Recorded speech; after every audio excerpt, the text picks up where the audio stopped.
The new covenant, who is it for? For the Gentiles or for the Israelites?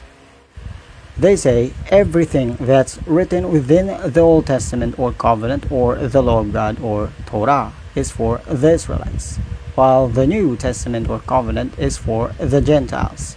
Even so, Yeshua or Christ and his 12 apostles are in fact Israelites.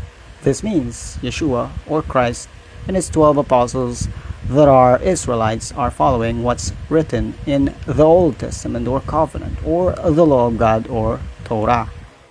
Now, if they are following what's written within the Old Testament or covenant or the law of God or Torah, what would they teach? Correct. The things that are written within the Old Testament or covenant or the law of God or Torah. Maybe some of you are thinking, if Yeshua, Christ, and his 12 apostles are teaching and following what's written within the Old Testament or covenant or the law of God or Torah, then what are the things written within the New Testament or covenant for? If you've already noticed, the things that are written within the New Testament or covenant are all about Yeshua or Christ's fulfillment of the things that are written within the Old Testament or covenant or the law of God or Torah. According to Matthew 5:17 to 19, think not that I came to destroy the law or Torah or the prophets or Nevi'im. I never came to destroy but to fulfill.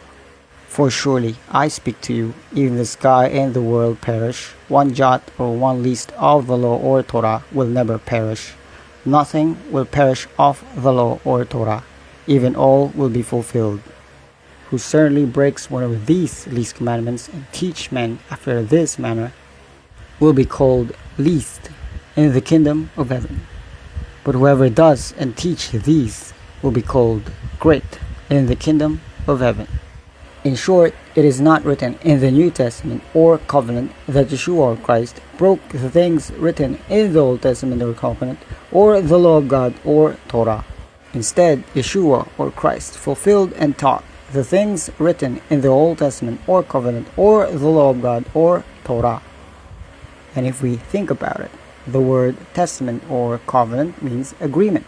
In short, the New Testament or covenant means a new agreement and not a new law. Now, what exactly is the New Testament or covenant or the new agreement? According to Jeremiah 31:31 to 34, behold, the day will come, said Yahweh, I will make a covenant, an agreement, a new agreement with the house of Israel and with the house of Judah. Not like the agreement, the covenant which I had with their fathers when I took them by my hand to go out of the land of Egypt, which the agreement they broke, when I led them out, said Yahweh.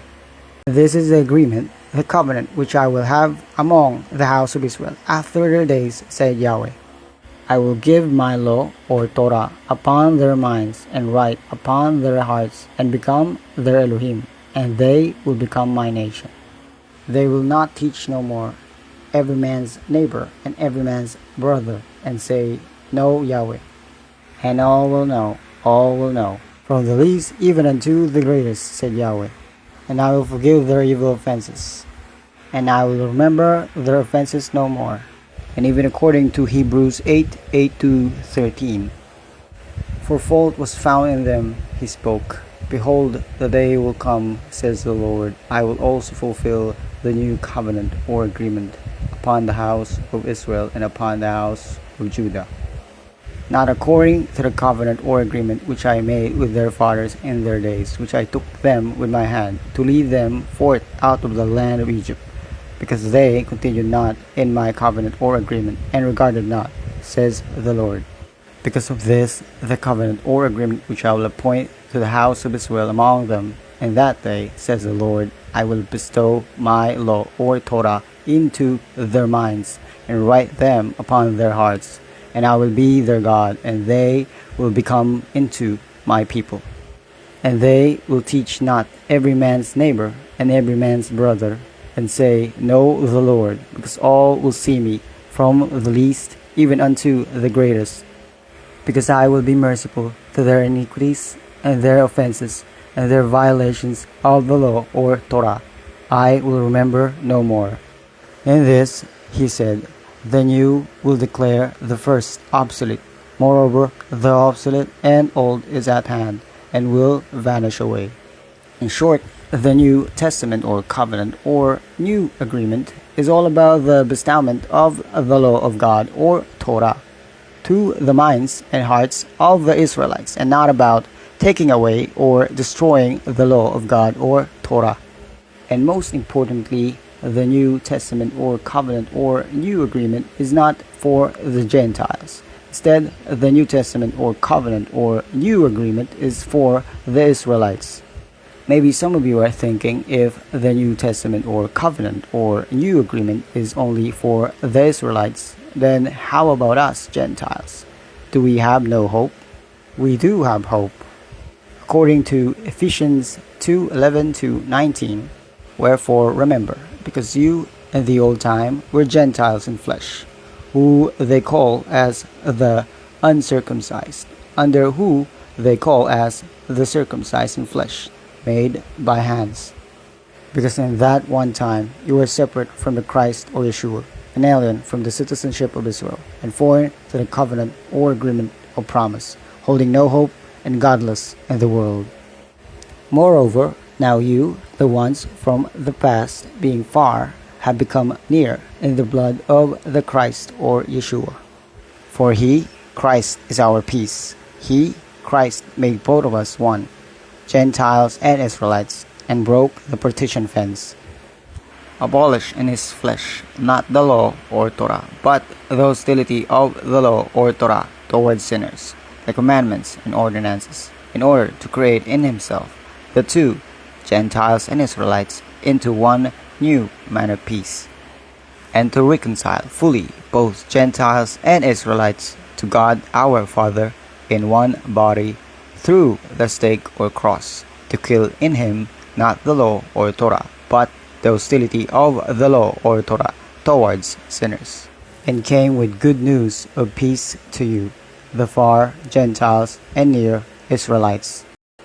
Because through him, Christ, both Gentiles and Israelites can hold access in one spirit toward the Father. Certainly, therefore, you are no longer foreign and strangers, rather fellow citizens, the sacred ones, and of the house of God. And to Romans 2:25-29, indeed, circumcision truly benefits if one practices the law or Torah. But if one have been a violator of the law or Torah, your circumcision becomes uncircumcised. Certainly, if the uncircumcised or Gentile keeps the righteousness, the law or Torah, he would not indeed be counted into the uncircumcised, but counted into the circumcised or Israelites. And judge, he who is uncircumcised in nature or Gentile accomplishes the law or Torah, or you who in letter or birth certificate and is circumcised or an Israelite violates the law or Torah. For he is not a Jew or Israelite outward, neither circumcised outward in flesh. Rather, he is a Jew or Israelite inward, and circumcised in the heart, in spirit, not in letter or birth certificate, whose praise is not from man, rather from God. In short, if we, as Gentiles, will follow Yeshua or Christ, like his apostles, who follows what is written in the law of God or Torah, we will become fellow citizens of Israel, and will be part of the New Testament or covenant or new agreement with God, our Father. If you find this helpful, just simply like and subscribe to this channel. If you want to help back, just kindly donate at our Ko-fi or Patreon. Links are in the description. Thank you and God bless.